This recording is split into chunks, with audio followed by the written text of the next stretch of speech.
Halo adik-adik, salam sehat. Pada kesempatan kali ini kita akan belajar mengenai bagian darah dan fungsinya. Di dalam kehidupan sehari-hari tentu kalian pernah mengalami luka. Misalnya tertusuk jarum atau terkena pisau. Dan darah tentu akan keluar dari tubuh kita. Pada luka itu, darahnya lama-kelamaan akan berhenti mengalir atau lukanya akan terhenti mengalirkan darah. Tentu ada bagian tubuh kita yang berfungsi untuk membekukan darah sehingga darah lama-kelamaan tidak akan menetes terus. Nah, kita akan mengenal mengenai sistem peredaran darah pada manusia yang tentu terdiri dari darah. Kemudian ada alatnya, yaitu alat peredaran darah yang terdiri dari jantung dan pembuluh darah. Pada kali ini akan kita fokuskan pada pembahasan darah. Darah pada manusia tersusun dari dua bagian, yaitu plasma darah yang merupakan bagian terbesar, yaitu 55%. Plasma darah terdiri dari air dan protein, glukosa, serta elektrolit. Yang kedua adalah sel darah yang terdiri dari 45%. Yang terdiri dari 3 bagian. Yang pertama adalah sel darah merah atau eritrosit. Yang kedua adalah sel darah putih atau leukosit dan keping-keping darah atau trombosit. Kalau dilihat di bawah mikroskop, maka darah pada manusia itu terlihat seperti berikut. Sel darah merah yang berbentuk pipih.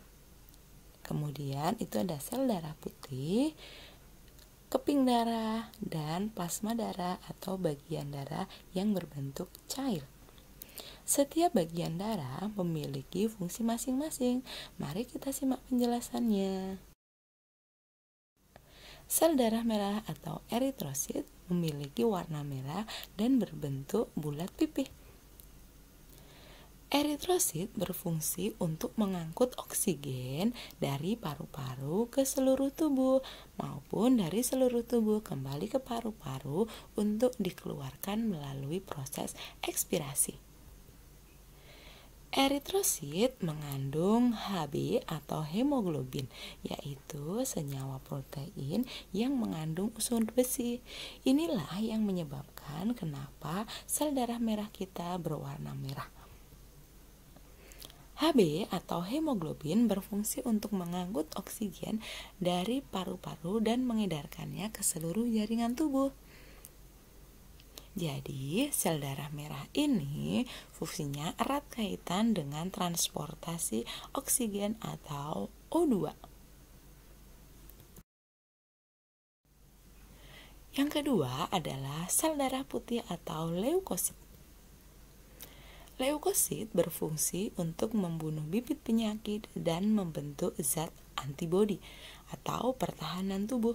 Jadi, bisa kita katakan bahwa sel darah putih itu adalah prajurit yang berfungsi untuk menghadang segala virus dan bakteri yang masuk ke dalam tubuh yang membahayakan bagi kesehatan tubuh.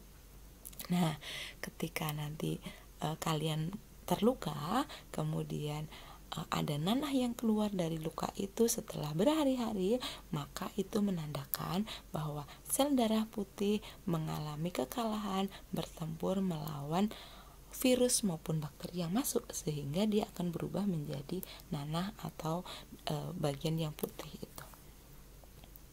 Ini adalah bagian dari sel darah putih, terdiri dari 5 bentuk, yaitu neutrofil, eosinofil, basofil, monosit, dan limfosit yang masing-masing mempunyai fungsi tersendiri.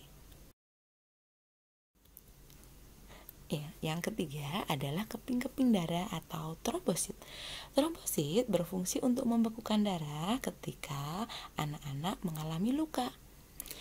Secara alami, tubuh kita akan merespon dan sel darah keping-keping darah inilah yang berfungsi.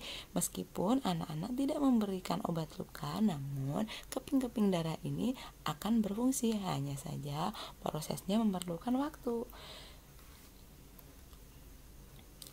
Kerja trombosit di dalam membekukan darah saat luka dibantu oleh vitamin K, sehingga ada kolaborasi antara trombosit dengan vitamin K. Nah, ini adalah bagian dari darah kita di mana keping-keping darah itu berada pada kondisi normal. Itu yang berwarna kuning itu adalah sel keping-keping darah. Dengan demikian bisa kita simpulkan, darah memiliki 4 fungsi. Yang pertama adalah sebagai alat pengangkut, yaitu sel darah merah. Yang kedua, leukosit berfungsi untuk membunuh bibit penyakit. Leukosit itu adalah sel darah putih. Kemudian yang ketiga adalah trombosit berfungsi untuk membekukan darah. Yang keempat, darah berfungsi untuk menjaga kestabilan suhu tubuh karena darah beredar atau diedarkan oleh jantung sehingga panas tubuh akan tersebar secara rata sehingga suhu tubuh itu stabil. Oke, demikian tadi penjelasan mengenai darah pada manusia. Jaga kesehatan agar darah kita berfungsi dengan baik sehingga tidak mengganggu proses transportasi serta metabolisme tubuh. Salam sehat, tetap laksanakan 3M ya adik-adik.